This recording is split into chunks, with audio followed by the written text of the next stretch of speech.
word DAWAH is not an unfamiliar word to the Malaysian, as the word is well known among Malaysians regardless of race.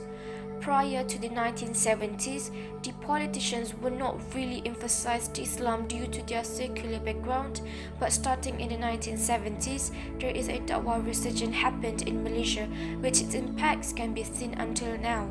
This resurgence is an important development in Malaysia as it solidified the position of Islam in the life of Malaysians, especially Muslims. Let's take a look at how the DAWAH movement started to rise during the 1970s and 1980s. After the riot of 1969, there are many things happened: the resignation of Tunku Abdul Rahman, the formation of the National Front, and a new economic policy, NEP. In this context, the NEP is the main factor to the increasing DAWAH movement in Malaysia as one of its initiatives, which is by sending Malays to the urban area and overseas to pursue their study, exposed the students with revivalist idea, Islam as the way of life. The idea was propagated by revivalists such as Al-Maududi, opened the eye of the Muslims, especially the students in various Islamic organizations, to the concern of the Ummu and start to solve the social problems from the Islamic perspective. With the events that happened in the Middle East during the 1970s, such as the Arab-Israeli war and the Palestine issues, the awareness of the Muslims increased and their motivation to spread Islam increased when the oil boom in 1973, the increased economic power of Arab states, plus the Iranian Revolution in 1978 became a motivation for several organizations like PASS to start to fight for Islam against the government. All of this led to the increase of the spirit against colonialism and westernization, which can be seen from the assimilation of Islam from the individual's practice to the government's implementation. The resurgence, many organizations arose as a response to the situation in the early 1970s. ABIM, which was established in 1971, is one of the DAWAH organizations and the most influential organization. Being vocal in criticizing the government to implement the idea of Islam as the way of life, their influence towards the society becomes strong and more increased when ABIM allied with PASS tacitly around 1977. Anwar Ibrahim, who is the main character in this organization, determined that the faith of ABIM's influence in the society decreased when he joined UMNO in 1982. The next organization, founded by Ustad Ash'ari Muhammad, Darul Arqam, headquartered at the Sungai Penchala, Selangor. Its members devoted their life to Islam to the extent they boycott Western products such as television and radio, and their social and economic life was recreated by themselves, which is based on the fundamental idea of the creation of the Islamic State. For instance, building their schools and factories. However, it was banned by the government on 21st October 1994. Jamaludin, which still exists now, is a movement that originated in India and is not controversial as it was a political.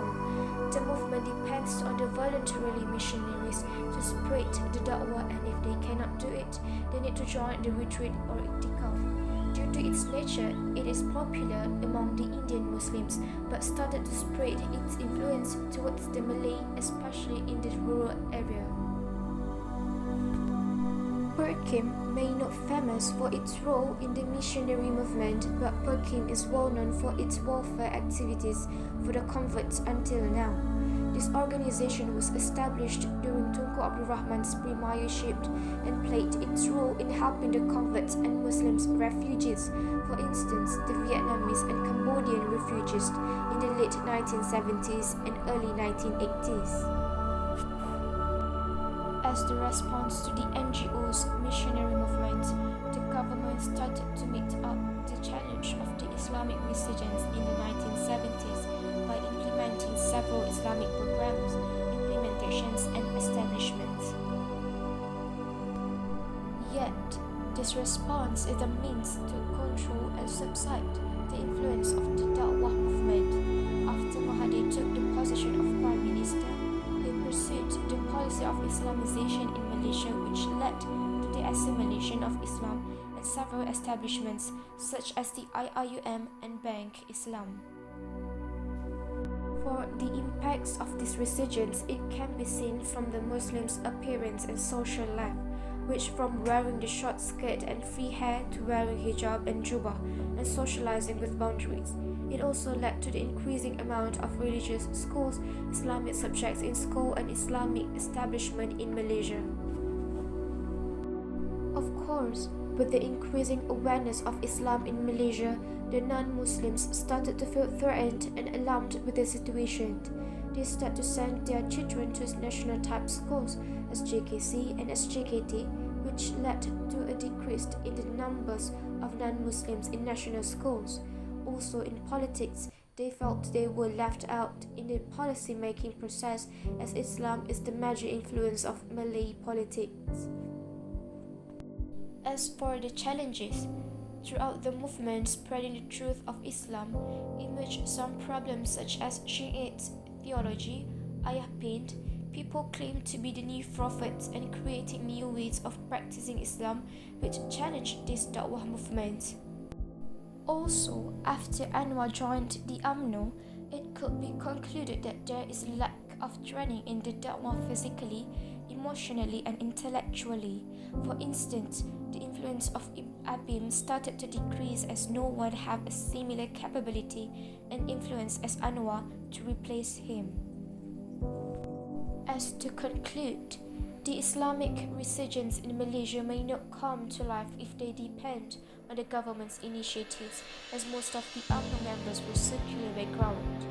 Yet, thanks to their NEP program, the Muslims, especially the youth, were able to spread their wings in learning and practice what they learned from the university's life, which led to the Islamic resurgence. The mentioned organization was the main character in this revivalism, especially ABIM.